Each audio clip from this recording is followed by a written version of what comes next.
এক ভদ্রলোকের 5 ছেলে। বড় ছেলের নাম বাঙ্গা, মেজো ছেলের নাম বাসি, সেজো ছেলের নাম পচা, তারপরেরটার নাম মুত এবং ছোটটার নাম পাংচার। একদিন ওদের বাড়িতে এক অতিথি আসছেন। তখন তাদের বাবা বললেন, আপনি এসেছেন, বসেন বসেন, বাঙ্গা চেয়ারটা নিয়ে আয়। তখন অতিথি, না না আমি বসবো না। তখন তাদের বাবা বললেন, আরে না বসুন, কয়টা ভাত তো খেয়ে যাবেন, বাসি ভাত নিয়ে আয়।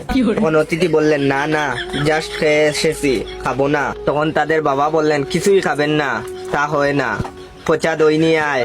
তখন অতিথি বললেন, না না দই খেলে আমার ঠান্ডা লেগে যায়, প্লিজ আমি খাবো না। তখন তাদের বাবা বললেন, তা কি হয়, কিছু না হোক অন্তত এক গ্লাস জল তো খান। এটা বলে জুড়ে ডাক দিয়ে বললেন, ওরে মুতে জল দে তো। তখন অতিথি বললেন, আপনি থামুন মশাই। তখন তাদের বাবা বলল, ইস আপনি কিছুই খেলেন না, ভালো লাগছে না আমার। তখন অতিথি বললেন, আমি চললাম, পরে আসবো। তাদের বাবা বললেন, আপনি হেঁটে এসেছেন, আপনাকে কিন্তু আমি হেঁটে যেতে দেব না। এটা বলে বললেন, পাংচার সাইকেলটা নিয়ে আয় তো বাবা। এটা শুনে অতিথি তো বেহুশ।